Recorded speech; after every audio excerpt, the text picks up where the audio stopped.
It's with mixed feelings that I approach any political talk. And you're famously quoted, aren't you, as if you don't do politics, politics will do you.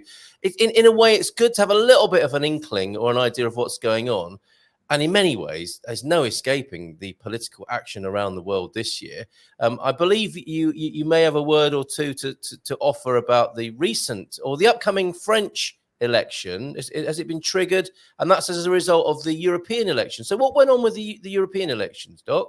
Well, the European elections saw an anti-establishment vote, which, a bit like the election of Trump a few years ago, was focused on mostly the right wing, the insurgent right wing across Europe, and particularly everything north of the Pyrenees, anyway, northeast of the Pyrenees, yeah.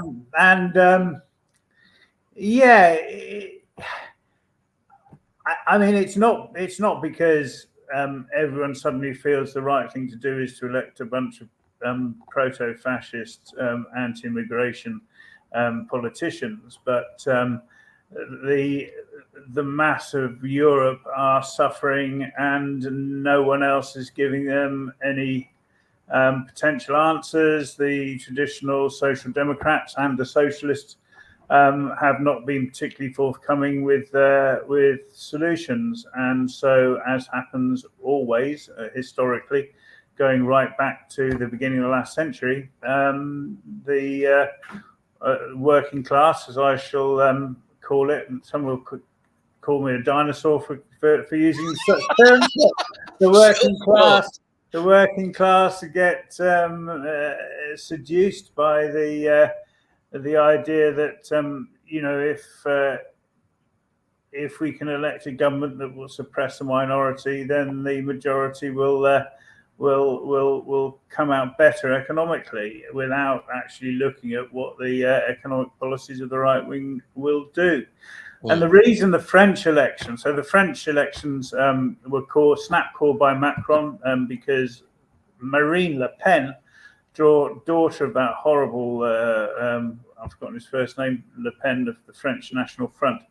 Marine Le Pen won that election, the European election, and so Macron effectively decided to call the bluff of the electorate and say, really, I'm going to test this, and you can tell me what you really think. And the result is difficult to call. The left in France, uncharacteristically, all managed to get together and form a single platform.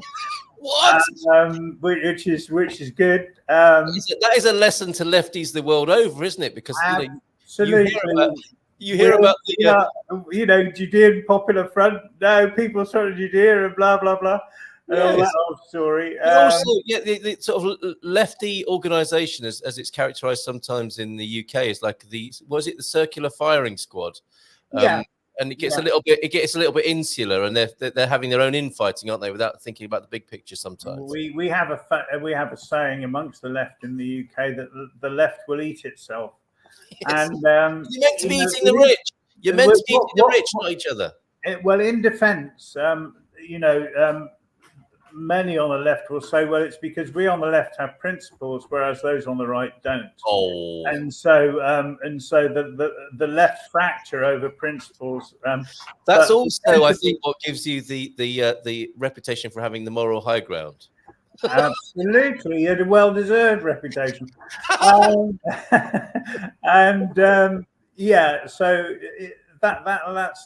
how the argument goes. So in France, it's difficult to say what's going to happen. The left have actually started to pull together, and we'll be challenging. It looks as if they'll be challenging the right wing for the highest share of the vote. But it'll be interesting to see what happens in terms of forming a government. And the reason I think the French election is more important to us in Portugal than the English election is because the English election, the Westminster Empire, the UK election, is that, of course, what happens in France is going to affect the European Union. What happens in Britain is no longer relevant to most of us in Europe. It's a tiny little country across the Channel with whom we have a decreasing amount of trade. But in Europe, of course, it's possible it's possible that right-wing parties are going to sit on the European Council of Ministers, which will have an impact on European legislation, particularly on migration. And there are those on the right in Europe who are starting to say, oh, well, just because you've got nationality, if you weren't actually born here, then we can discriminate against you. A bit like the Brits did a long time ago, when passports, which used to always give a right of residence, suddenly were or were not stamped with the words, the bearer has the right of residence in the United Kingdom. And some British passport holders actually had passports which don't give residence rights. And that kind of movement is happening now among the right in Europe. Bearing in mind the number of French Portuguese or French Portuguese who are economically active in France but send money back to Portugal. Were they to be prevented from working or living in France, we would see a large number of people potentially coming back to Portugal, a disruption in the flow of capital to Portugal. And the other policies that are likely to be affected would be the green policies. You saw right-wing parties picking up a lot of support among the farmers when they were pushing back against the green policies recently. So that's why I think the French election is more important for us in Portugal than the British election, even though I allegedly have a postal vote which I have yet to see and probably isn't going to arrive in time for me to return it on time. It's a conspiracy. CCT. Voter suppression. Well, it's very interesting. You should give us that particular angle and context, because that hadn't occurred to me. I mean, there is a joke, isn't there, in Portugal? Is what's the second biggest Portuguese city? And it's Paris. Paris is the answer to that. And that hadn't occurred to me. Yeah, if there is hostility towards Portuguese residents, workers in France, that will have an impact, won't it, back here in Portugal, which is fascinating and worrying at the same time. Liz F, I think, who lives in Paris. Yeah, hello, good morning from Paris. Yes, we're in a proper mess over here. You're not alone, Liz. You're not alone. It's a dangerous reality. Thank goodness the left did agree to get together, which was a miracle. Not without its most tremendous. Yeah, I mean, so this has been a sobering time then for the left, has it? Who've just thought to themselves, look, we've got to kind of compromise a little bit here in order to present ourselves and represent ourselves and our policies without becoming divisive within our own community. We've seen a few glimmerings of hope on the left now. Of course, Spain managed to retain the socialists as far as they're called, but were better than the alternative in government. And we see this new grouping of the left in France. And of course, although I dismiss the British election, it does reflect on what's happening. And, we're potentially seeing a move. Is it to the left? Well, arguably Starmer is moderately to the left of Sunak, but not much. But it is a reaction against the neoconservative politics pursued by the Conservative Party over the last 14 years. And of course, globally, we're seeing a resurgence to the left, particularly in Latin America. So, I don't think that the left certainly aren't even anywhere near a standing count, and we are making progress around the world, and I think it has been a sobering time. I think we always have to reflect on the position of global politics and local politics and how we are best placed to intervene in order to improve the situation. Now, thank you. And those observers of history will not be very surprised about what's going on at the moment, will they? That, you know, these swings, that, you know, and the tired kind of routines and methods of the blunt instrument of politics and how it's working. There, you know, you have the sort of caricatures and characterizations of big political swings, pendulum-like swings from one to the other. People get fed up with one type of regime, with its blunt instrument sort of policies and effects on society. They scream for change, and those screams get progressively louder, and the activity and behavior at the ballot box gets characterized as more extreme. Interestingly, so there's no surprises there in a way, is there? That, you know, the pendulum is swinging back from left to right. And you can take the pendulum even further, the analogy, because it's not a pendulum that is constantly powered with the same amount of force. And if you leave a pendulum without any power, of course, the swings will get smaller and smaller as they progress. Yes. And that represents the narrowing of the center of politics. But of course, the more that the center of politics narrows, and so that it matters less and less whether you have the Democrats or the Republicans, the Conservatives or Labour, because they're all pretty much singing from the same hymn sheet, then in order to get the pendulum to move, in order to make any real difference in society, there has to be a push of power to make this pendulum swing. And of course, that push is only the weight of the electorate. The problem is, of course, that what tends to happen now is you get this big push from the electorate, policies swing.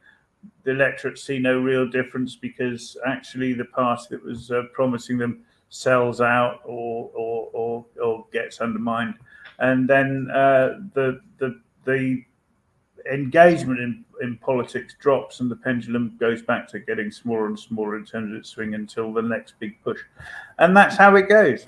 It seems to be. And do you think that's? I mean, the dismal thing to me is that's how it might always go. And you used a very interesting description, which I don't hear very often. A lot of these moves to the right that people are observing and some are afraid of tend to be characterized as extreme, far right parties, the development thereof and the popularity thereof, it would appear. You used the phrase earlier on, if I'm not mistaken, anti-establishment vote. Do you think that's quite a new thing? And I think that's a fascinating angle. It is like what seems to happen from my point of view is you get this sense of anti-establishment. In fact, let me just bring in João Ernesto's comment here. I believe politics should only be about governance and facilitation. Now, that's a very small c conservative, British conservative way of seeing things, isn't it? Like let's keep it small. Let's let the other institutions of the state take care of society. And what we've seen happen is the Conservative Party has been infiltrated by a lot of money in recent years, hasn't it? So that's a reason why people, I think, become anti-establishment. Not only did they realize the game was against them, you know, like George Carlin style, it's a club and you're not in it. We've always known that, but then it's like the establishment has really doubled down, made itself very wealthy, very powerful. And that's the reason why people are pushing back against what they see as the establishment. And that would account for, wouldn't it, some of the interest in Trump, for example, and some of the interest in Farage now. It just in a matter of 2 weeks, he's picked up on that anti-establishment vibe. And unfortunately, for somebody from your political position, it's wrapped up in all sorts of other political agendas, isn't it? Which you don't see so favorably. So how is it possible to be anti-establishment without being far right? Oh yeah, because if you looked at the opinion polls and the questioning of people who voted for Trump in when was it now, 16, when Hillary Clinton got the Democrat nomination as opposed to Bernie Sanders. If you question those who supported Trump in that election, a healthy minority and enough to have made the difference in the popular vote in America said that if Bernie Sanders had been on the ballot paper, they would have voted for Bernie Sanders. They were not prepared to vote for the machine, which was represented by Clinton. Yep. And Trump managed to portray himself totally erroneously and fraudulently as an anti-establishment candidate.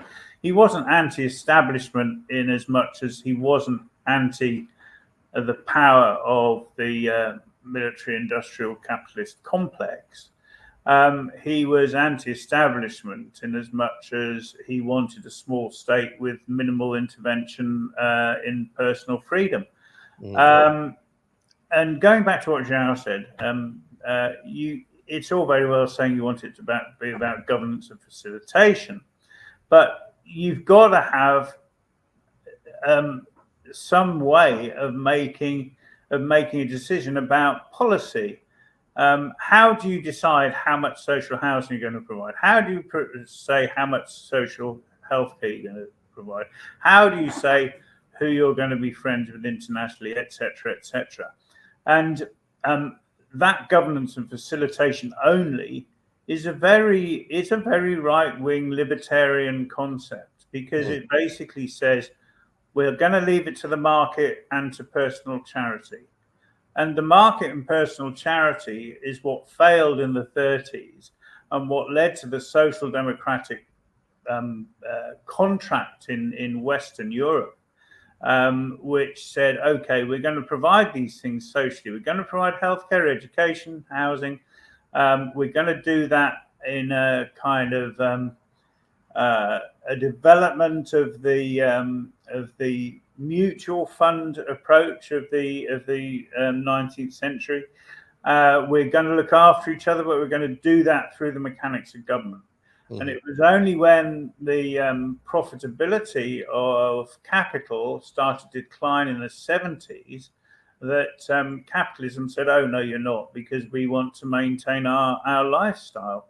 And so they started dismantling the social state and the fabric of the social state. And until that point, people were not anti-establishment, because the establishment, whether it was being run by the Conservative or the Labour Party, had this consensus view that social housing, social healthcare, social education were a good thing and didn't disrupt it. It was only when they had to disrupt it in order to maintain profitability and lifestyle for the rich that people started to become anti-establishment.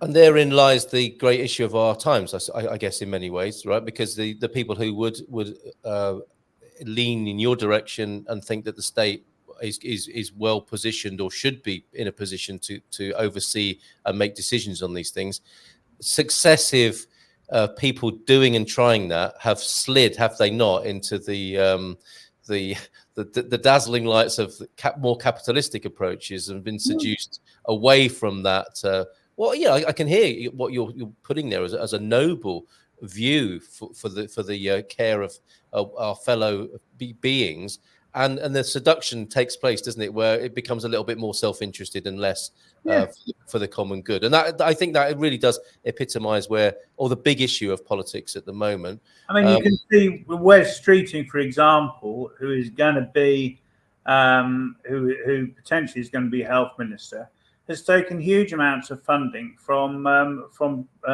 private healthcare, big private healthcare corporations. Yes. And that should not be allowed. It should be made absolutely illegal. I mean, you see this avaricious behaviour of both, mostly the Conservatives at the moment, but also Labour. But, you know, faced with an election, how can I serve my electorate? No. How can I go down the bookies and put a decent bet on? Have a good meal. It's unbelievable. Whether it's because I've lost or I've won. To be fair, Doc, I don't think Wes is going to let those donations or whatever they're classified as subsidies. Then he's not going to let them influence his decision making. Right. I'm always wary of those. Best laugh you've had for ages, right? I'm always wary of those who make politics a moral issue, claims of a high moral ground. That was me making a bit of mischief there, I think, Sherelle, as that makes it more akin to a religious fight, as in you're a good person if you'll agree with my party. I think you're right. I agree. And that is the way I see politics. And if you don't, that's fine. But that is how I see politics. And if you don't see politics like that, politics will not worry about how you get treated. Why should let me take this to the extreme and leave people with a question to mull over, because homework. We're getting towards the end. Okay, if we got rid of the social state, the majority would be okay. There will be a minority who will not. Why should the life expectancy, the education, the housing conditions of that minority be subject to the whims of personal charity? Okay, I just think that is morally impossible. You have to, if you want to claim to be an advanced society, you have to look after people, and you cannot look after people with any certainty without having a state that has functions to do that. And that is not about governance, and it is not about facilitation. Facilitation says, yeah, here, you can set up a charity and ask people for money. You can go and you can go and house people. You can go and give healthcare. That is facilitation, but it does not guarantee a right to those basic necessities. No, and I hear you, absolutely hear you. And I think the other side of this, of course, with I suppose where fervor comes in and where the emotions are a driver, that's part of the shadow side from your point of view of the fervor and the emotional reaction in politics is how the far right are summoned up as well, isn't it? It's the very same mechanism, but with a different result, I would say. It is absolutely crucial that people vote. Liz, thanks for joining us. Thanks for contributing from Paris this morning. It's absolutely crucial that people vote and do everything to keep this extreme right from taking hold of this beautiful country. And I think you're talking about France there, and destroy so many of its social values. France or Portugal, I think both important. It is a fear for some, that, isn't it? And just bringing back onto the screen these European election results, this also is part of the problem, isn't it, Doc? I mean, what is that?